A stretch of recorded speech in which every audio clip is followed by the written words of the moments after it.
বিসমিল্লাহির রহমানির রহিম।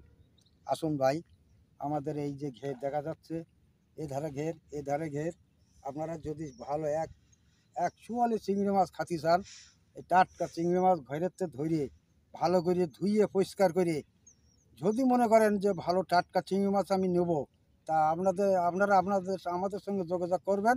এটা টাটকা চিংড়ি মাছ ধরে ঘেরের থেকে ধরে ধুইয়ে পরিষ্কার করে কক ছেড়ে করে আপনাকে পরিবহনে তুলে আপনার বাসা পৌঁছে যাবে। আবার আসুন, এই যে ঘেরের থেকে টাটকা চিংড়ি মাছ ধরবো, ধরে সুন্দর করে দেবো, কোনো ফিড না, কোনো খাদ্য খাবার কিছু না, কোনো পুষ করা না। এবার ভালো সুন্দর মাছ ধুইয়ে পরিষ্কার করে আপনাদের পৌঁছে দেবো। আপনারা এই চিংড়ি মাছ নেওয়ার সময় আমার কাছে যোগাযোগ করবেন, আমার এই নম্বরে। আপনারা কোনো ফিড না, পুষ না, একবার কক ছেড়ে ভালো করে সুন্দর করে সাজাই গোজাইয়ে পরিবহনে তুলে দেবো, আপনাদের বাসায় পৌঁছে যাবে। আপনারা আসুন, আমার এই নম্বরে একটু যোগাযোগ করে নেবেন।